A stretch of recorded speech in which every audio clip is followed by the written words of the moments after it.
There are some things we should always remember in studying religious art. One of the most important of these is that a great many of the so-called saints represented are not Bible characters. You can usually recognize saints, both the biblical characters or others of the so-called saints, by some particular dress or by some object or objects which have become associated with them. We call these their attributes. In the case of Bible saints, the attributes may have nothing to do with the life of the saint himself. Sometimes it's not even something which is dealt with in the Bible narrative. You'll observe this as we look at the authors of the four Gospels as they are represented in art. Matthew is identified by the angel here as he writes his Gospel. Mark's attribution is the lion because his Gospel emphasizes the royalty of Christ as the Lion of the tribe of Judah. In this painting by Guido Reni, the lion is faintly indicated in the lower right corner.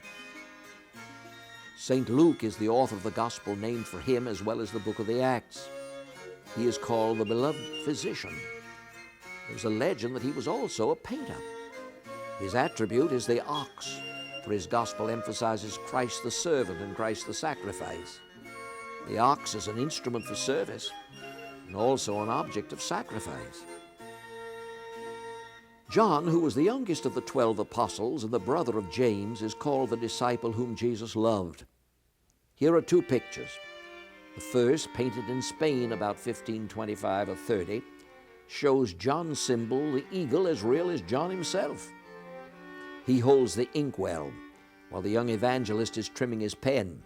John is, of course, the author of the Gospel of John, and of 3 letters or epistles that bear his name, and the book of the Revelation, which he wrote on Patmos, where he was sent as a prisoner for the sake of the gospel.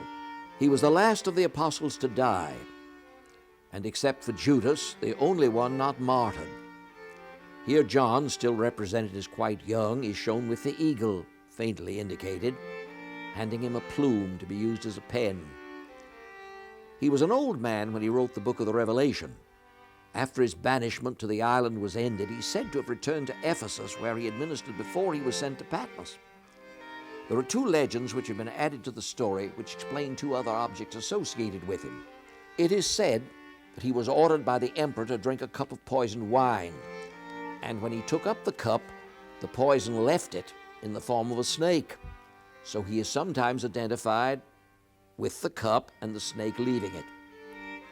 He's also said to have been put into a pot of boiling oil, from which he escaped unhurt. But the eagle is the most common identifying symbol.